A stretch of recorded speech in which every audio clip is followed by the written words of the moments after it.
ಸೇರಿದರೆ ತುಂಬಿದ ಮನೆಯಂತೆ ಮನಗಳು ಸೇರಿದರೆ ತುಂಬಿದ ಮನೆಯಂತೆ ತುಂಬಿದ ಮನೆಯವನೇ ಧರೆಯಲ್ಲಿ ನಗುವಿನ ದೊರೆಯಂತೆ ಜೇನಿನ ಗೂಡು ನಾವೆಲ್ಲ ಬೇರೆಯಾದರೆ ಜೇನಿಲ್ಲ ಜೇನಿನ ಗೂಡು ನಾವೆಲ್ಲ ಬೇರೆಯಾದರೆ ಜೇನಿಲ್ಲ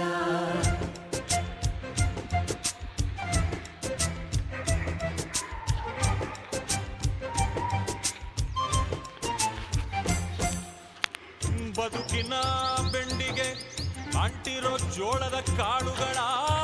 ನೋಡು ಹೌದಪ್ಪ ಸಿಪ್ಪೆಯ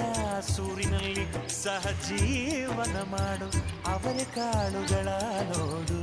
ಶಬಾಷ್ ಭೂಮಿಗೆ ಒಟ್ಟಿಗೆ ಬಂದು ಬೆಳೆದರೆ ಒಟ್ಟಿಗೆ ಬೆಂದು ಬಾಳೋ ದವಸದಂತೆ ನಾವು ಆದಪ್ಪ ಬಾಳೆಯಂತೆ ಹಲಸಿನಂತೆ ದಾಳಿಂಬೆಯಂತೆ ನಾವು ವಾರೆ ವಾ ಒಗ್ಗಟ್ಟೆ